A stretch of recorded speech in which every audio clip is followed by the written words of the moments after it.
the power of decision, how to make decisions. First, you've got to understand that no matter what decision you make, you can decide on box one and say, let me think about what's in box one. I like that. I don't like that. If I choose box one, something can go wrong. I can get kicked in the face. Okay, well, let me look at box two. And you can say, let me look at box two.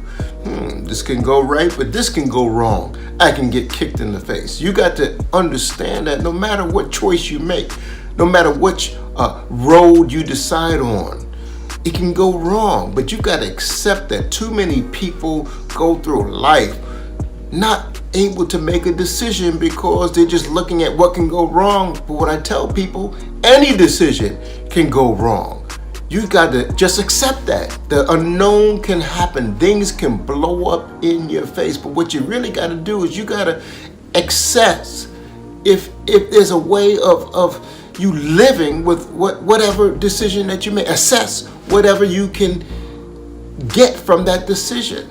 Can you live with that decision? If you choose a box A, can you say to yourself, I made a choice of box A, and if it goes wrong, I can live with it. That's all right. I own it.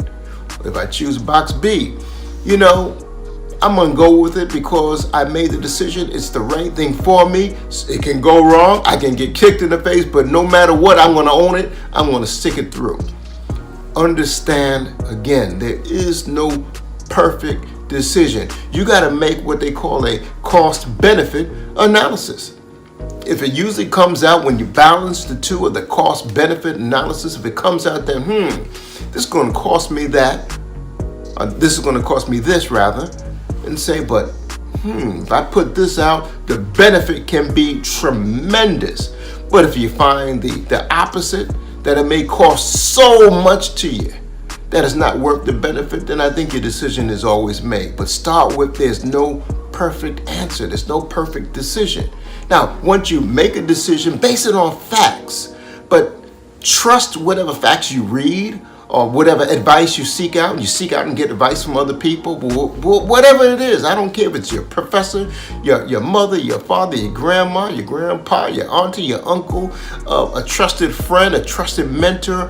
Trust, but verify. I don't care who gives you an advice. Trust, but verify that advice. Too many young people I mentor today, they say to me and say, Mark, I talked to somebody and this is what he said or she said I should do. And I said, well, did you verify that information they gave you? You got your cell phone. Just Google it, look it up, do some research before you make the decision. And then they'll go ahead and do the research and say, oh, you're right. I'm glad I verified what they told me, because today, I got to tell you, a lot of people say things they don't know what they're talking about. So trust, but verify whatever advice that you have seeked out. At the end of the day, I guess the number one way that you can decide on anything in your life, you got to evaluate the memory. You got to ask yourself, if I do this, am I going to look at it later on in my life and say, wow, I'm really proud that I made that decision. I made a decision to go for it. It didn't work out, but I'm proud of the memory that I really stepped up to the challenge.